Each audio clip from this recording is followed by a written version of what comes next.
From UFOs to ghost and psychic powers, history is riddled with unexplained events. You can turn back now and learn the stuff they don't want you to know.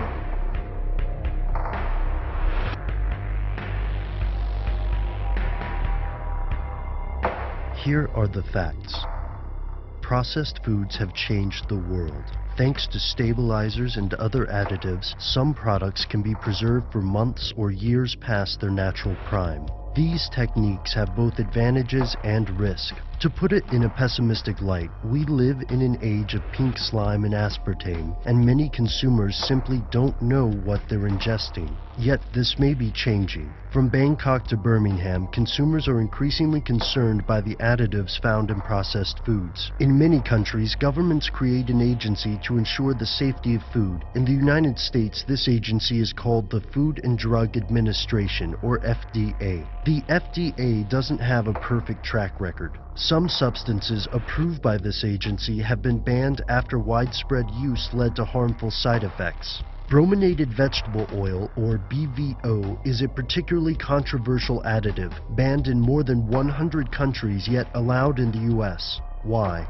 First, let's examine what BVO actually is: bromine and vegetable oil. It's an emulsifier in citrus-flavored soft drinks, which means that it keeps the fruit flavor mixed with the sugary drink. This substance was originally patented as a flame retardant. The FDA believes BVO is safe at 15 parts per million, but according to BVO's opponents, that's not the whole story. Here's where it gets crazy.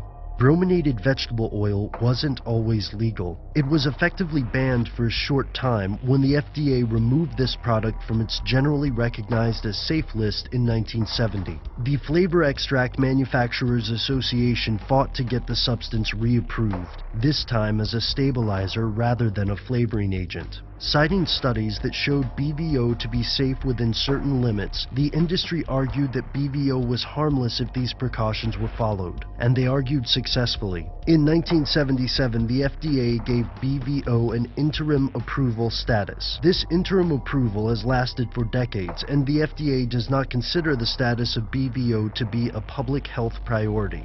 Not all scientists agree. In a 2011 article from Scientific American, toxicologist Charles Voorhees notes that the compounds like BVO should be re-examined periodically. One of the most compelling concerns is that bromine may accrete in a person's body over time. If that's the case, if BVO is potentially dangerous, then how did it find its way back into the good graces of the FDA? This is the big question, and here's where conspiracy theories run wild. Could the FDA have been bribed? Is the FDA working in concert with pharmaceutical companies to make Americans unhealthy and fat? There's an unfortunate precedent for honest mistakes and outright corruption in large bureaucracies, and the FDA is no different. The FDA has come under fire for approving chemicals like bisphenol A and basing this approval on studies conducted by industry trade groups. This strongly implies a conflict of interest. The FDA has also approved drugs that later had to be pulled from the shelves. So how did brominated vegetable oil get pulled from the shelves only to re-emerge under an apparently permanent interim approval? According to the FDA, the current regulations are working just fine, yet substitutes for BVO do exist, leading some critics to question whether or not there's a cost motive involved. And, again, numerous scientists have made a clear case for further testing of BVO. The FDA claims it hasn't called for more testing as brominated vegetable oil is not a public health risk. According to conspiracy theorists, however, there's something they don't want you to know.